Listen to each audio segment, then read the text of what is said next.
Hello everyone and welcome back to my channel. Or if it's your first time, welcome to my channel. My name is Marlene and I talk about eating disorder recovery and everything related to healing the relationship with your own body, with food and with movement. And as you can see, I have my blanket here with me and my tea and we're cuddling up because it's cuddly season, it's holiday season and Thanksgiving is coming up. And while that is something that a lot of people are actually looking forward to, it is also something that can get a little bit stressful in eating disorder recovery. So let's talk about how to make this Thanksgiving as relaxed as possible for you and how to quote unquote survive Thanksgiving even when you are in eating disorder recovery. Let's be honest, Thanksgiving can feel stressful. And while it is a fest where we actually talk about being thankful, being grateful, it can even be more stressful for those of you who are struggling, because it can be hard to find things that you're grateful for while you're struggling. So number one is actually acknowledging the challenges. And it is important to do so. There's nothing wrong with struggling, and it is fine. If you feel comfortable with talking to your family or those people around you about your challenges, that can be very helpful, because that can help them to understand you better, and it can give you the feeling that you're not going through this alone. It can be very helpful to have some kind of support plan, whether that is a person that feels safe for you and that helps you to navigate through hard conversations, or it is some kind of safety you can give yourself. For instance, maybe you just want to go to the restroom to calm your nervous system down a little bit. There's a couple of breathing exercises I shared in my recent video about the nervous system that can actually help, and sometimes it is helpful to just take yourself out of the situation just for a second to neutralize yourself and then to go back into the conversation. It is also super important to set boundaries. I know I'm repeating myself with this, but setting boundaries actually changed my whole recovery journey, because it changed my mindset from, oh, I have to use food and my body to show how I feel, to I can actually use my words how I feel. There is nothing wrong with asking someone to not comment on food, bodies, body changes, whether it is your body or someone else. If the people around you don't understand it, there are certain ways to go around it. You can either be like, well, okay, but then I don't want to participate in this conversation anymore. And you can be nice about it, because oftentimes people are a little bit sensitive when somebody sets a boundary. And so some people actually turn it around and be like, oh, now I'm not allowed to say anything anymore. But that's not the case. Try to be calm and nice about it, but also be very firm in your boundaries. Another way to set a boundary is like, hey, I would actually love if we don't concentrate on only the food today. It's amazing that we can have a meal together, but let's talk about the things we're actually grateful for.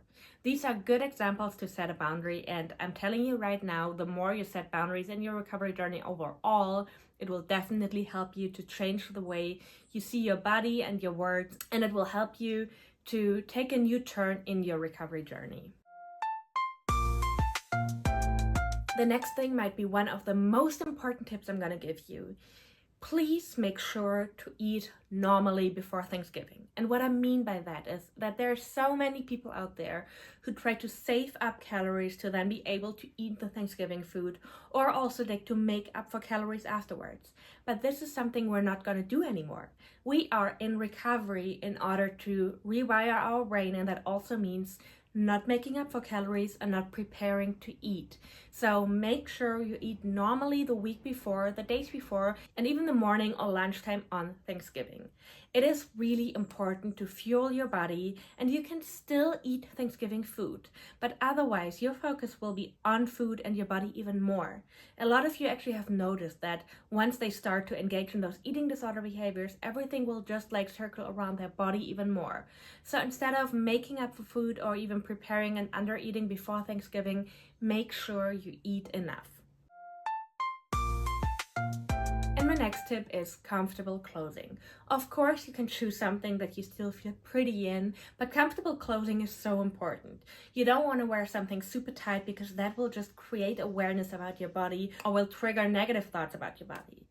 We're eating, so there needs to be space. And it is okay to wear something comfy yet pretty, or just something comfy. It of course depends on the kind of Thanksgiving you're celebrating, but I would always choose comfortable clothing about something that is maybe super chic but just doesn't feel good, because feeling good is the most important thing and will definitely have an impact on the whole Thanksgiving for you. And the next tip, I know I'm repeating myself with that one as well, but it is self-care. Whether that means self-care before, during, or after Thanksgiving. And what I mean by that is before Thanksgiving, just in order to like calm down and don't stress out, maybe the night before you can like have a little night for yourself. Maybe you can have like a little bedtime routine, make sure you get enough sleep. As I said before, also like eating regular meals is kind of like self-care. And then make sure you just like take time for yourself. Thanksgiving can be an amazing day, but it can also get stressful with other people coming, preparing for food, maybe decorating, making sure your house is clean. So make sure to take time for yourself and just be aware that Thanksgiving should be a celebration and not a stressful thing. And another tip is don't strive for perfection. And I know that this might be one of the hardest things to do because a lot of you guys are perfectionists, just as myself. But if you're celebrating Thanksgiving at your house, nothing has to be perfect. The house doesn't have to be perfect. The food doesn't have to be perfect. It is sometimes chaos is actually something beautiful. And if you're going to someone's place and you bring something, that food doesn't have to be perfect. Your outfit doesn't have to be perfect. Actually, if you stress about these things, you will just like be more tense and then it might create a different feeling. But if you're relaxed and if you allow yourself to not strive for perfectionism, that might be so helpful to, create a feeling of actually gratefulness and to be able to be more in the moment with your loved ones. If eating the food itself can be challenging for you, then there are a few tips I can also give you for that part. First of all, try not to focus too much on the food, but like maybe even try to engage in conversations if it feels good, or at least try not to think about calories or anything like this, but more about the taste. How does the food taste? How does it feel? When was the last time you ate this food? So it can be helpful to kind of step away from all these like eating disorder thoughts and at least try to step into, being in the moment, smelling the food, tasting the food, or as I said before, engaging in the conversation to not have this super fixed food focus. Try also to honor your body signals. If you are hungry or if you're craving more, there is nothing wrong with having more. Especially on Thanksgiving, a lot of people are so focused on the meal sizes or on how much they're eating, and sometimes even the families bring up the food talk, which is never helpful. So this is actually one of the situations where you could think about setting a gentle boundary, but it is also super helpful to just remind yourself, your body knows what it wants. And even if you're not starving, you are allowed to eat. Even if you had your meal already but you crave dessert, that is fine.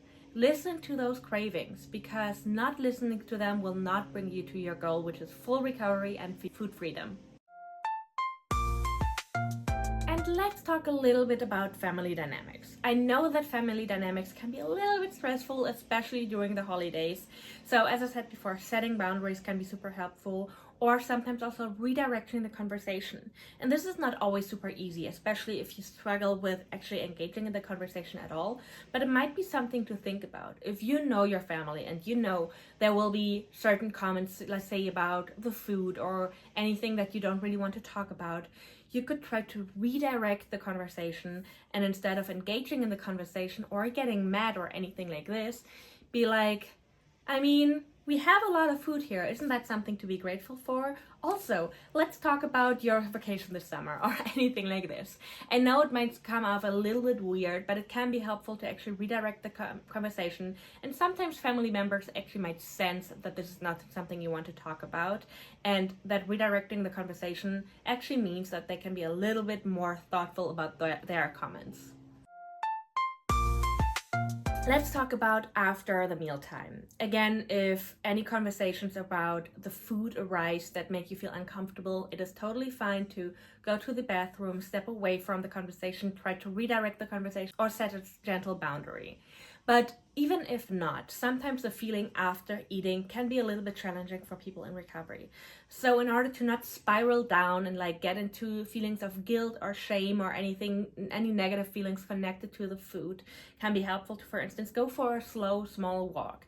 And that is, of course, not to train off the calories, but going for a walk, being outside, smelling the air outside, maybe feeling the crisp air, can be so helpful. If your family wants to join, it can be even better because you can engage in other other conversations and kind of get your head free from all those food thoughts. But it is also okay to take a small walk on yourself. Just make sure to not overdo it and to not engage in a behavior of, oh no, I have to make up for my calories.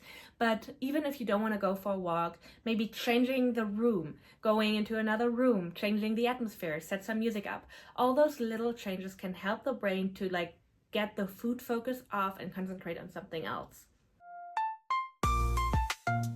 Last but not least, I said it before, but I think it is so important that I want to make this another point. After Thanksgiving, don't try to make up for anything. You had the holidays, you survived Thanksgiving, you might hopefully have had a great conversation and a great time with your loved ones. And after Thanksgiving, please do not engage in behaviors like over-exercising or anything else to make up for the food. After Thanksgiving, make sure to eat your regular breakfast and your regular foods, regular snacks, and everything that comes along. And just try to revere this day as, oh, this was like one of the holidays. I survived it, so let's look forward to Christmas. And of course, if you want to, I can make another video about Christmas.